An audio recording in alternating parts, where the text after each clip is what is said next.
अब हम लोग बात करते हैं एमपी सरकार की।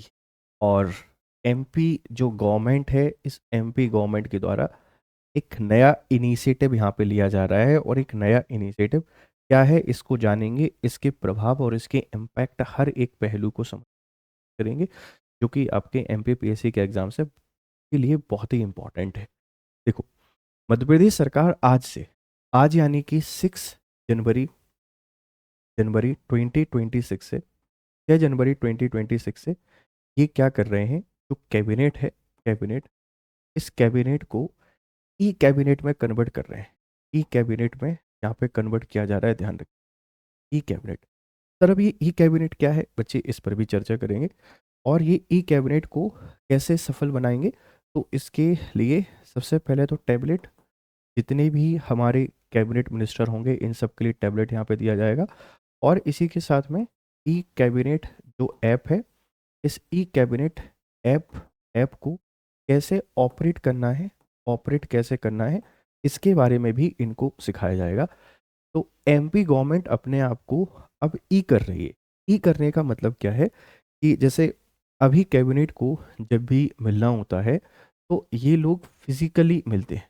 फिजिकली मिलने का मतलब है इनको असेंबली जाना होता है।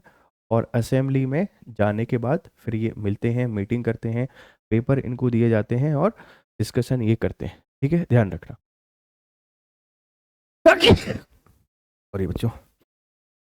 लेकिन अब क्या है, जो ई कैबिनेट ऐप है, इस ई कैबिनेट ऐप के थ्रू इस ई कैबिनेट ऐप के थ्रू सारा जो डेटा रहेगा, वो सारा का सारा डेटा यहाँ पे ऑनलाइन रहेगा। इसको ऑनलाइन अपडेट करेंगे। और जितनी भी वर्क सरकार के हैं, मतलब जो भी हमारी असेंबली है, वह सारी की सारी असेंबली अब ऑनलाइन रहेगी। जो भी अपनी असेंबली है ये ऑनलाइन अवेलेबल रहेगी। मतलब जो भी सरकार के काम यहाँ पे चल रहे हैं, मतलब कोई बिल के बारे में जानकारी चाहिए, ऑनलाइन है। अगर कोई स्कीम के बारे में जानकारी चाहिए, ऑनलाइन है। सरकार के जो पेंडिंग वर्क हैं इनके बारे में जानकारी चाहिए, सब कुछ ऑनलाइन आपको मिलेगा। 6 जनवरी 2026 से मध्य प्रदेश सरकार अपनी जो कैबिनेट है, इस कैबिनेट को ई कैबिनेट में कन्वर्ट करने के लिए जा रही है। और इसके कई सारे फायदे होंगे। क्या फायदे होंगे, देखो, जैसे सबसे बड़ा उदाहरण आप इसको यूज़ कर पाएंगे ई गवर्नेंस के अंतर्गत, है ना। सबसे बड़ा इसका उदाहरण बेटा क्या है, आप इसको ई गवर्नेंस में यूज़ कर पाएंगे। ई ई गवर्नेंस, तो ई गवर्नेंस है, यानी कि यूनिट 9 में आप इसको यूज़ कर पाएंगे यहाँ पर। ठीक है, जैसे मध्य प्रदेश सरकार का एक पोर्टल है ज्ञानदूत। ठीक है, ज्ञानदूत, तो ज्ञानदूत क्या करता है, जो भी आपको सरकार से संबंधित स्कीम्स एंड ऑल हैं, इनकी इन्फो अगर आपको चाहिए तो यहाँ से मिल जाती है। लेकिन अब जो ई कैबिनेट ऐप है, इस ई कैबिनेट ऐप के थ्रू सारे के सारे जो मिनिस्टर हैं, ये सारे के सारे मिनिस्टर के पास जितनी भी इम्पोर्टेंट इन्फॉर्मेशन है, जो भी काम है, वो सब ऑनलाइन इनके पास रहेंगे। मतलब असेंबली नहीं पहुंचेंगे तब भी ये कामों के बारे में जानकारी इकट्ठा कर सकते हैं, उनको अंडरस्टैंड कर सकते हैं, उनको रिव्यू कर सकते हैं और एक बहुत बड़ा एग्जाम्पल सेट इसके थ्रू कर सकते हैं। हालांकि देखो, काम करना पड़ेगा।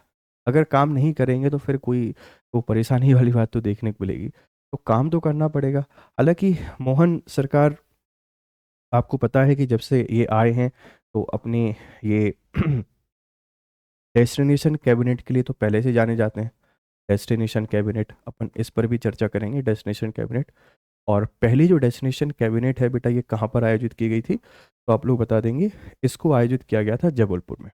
ठीक, जबलपुर, क्योंकि जो रानी दुर्गावती हैं, वीरांगना रानी दुर्गावती के सम्मान में जो पहली हमारी डेस्टिनेशन कैबिनेट थी, इस डेस्टिनेशन कैबिनेट को जबलपुर में ऑर्गेनाइज किया गया था। और रिसेंटली अभी जो डेस्टिनेशन कैबिनेट है, इस डेस्टिनेशन कैबिनेट को रिसेंटली ऑर्गेनाइज किया गया था, कहाँ पर, खजुराहो में। तो अभी रिसेंटली अगर आपसे कोई पूछेगा, आप लोग बता देंगे खजुराहो। और खजुराहो में आप सबको पता है कि यहाँ ये जो टेम्पल हैं, टेम्पल ये काफ़ी फेमस है। तो लास्ट हमारा डेस्टिनेशन कैबिनेट कहाँ हुआ है, खजुराहो में। और पहली जो डेस्टिनेशन कैबिनेट थी बेटा, ये कहाँ पर बनी थी, आप लोग बता देंगे। ये हमको देखने को मिलती है जबलपुर से। अपडेट क्या है बच्चे, अपडेट ये है, प्लीज़ आप इसको ध्यान रखना कि अब मध्य प्रदेश जो कैबिनेट है ये होने जा रही है ई कैबिनेट। और ई कैबिनेट के दो टूल हैं, जिसमें एक तो टैबलेट और दूसरा है ई कैबिनेट ऐप। आप इसको ई गवर्नेंस वाले सेगमेंट में भी बढ़िया तरीके से यूज़ कर पाएंगे, ठीक है। और अभी और कई सारे इनिशिएटिव सरकार के द्वारा लाए जा रहे हैं, आप इन सारे इनिशिएटिव को याद रखिएगा बढ़िया तरीके से। और मुझे पूरी उम्मीद है कि आपको ये समझ में आ गया होगा, ठीक है प्यारे बच्चों। अब देखो, जाते जाते आपके लिए फिर वही इंपॉर्टेंट अपडेट है। देखो, अगर आप एमपीपीएससी की तैयारी कर रहे हो तो स्टडी आईक्यू पे आपको जाना है, और स्टडी आईक्यू की जो वेबसाइट है इस पर क्लिक कीजिए।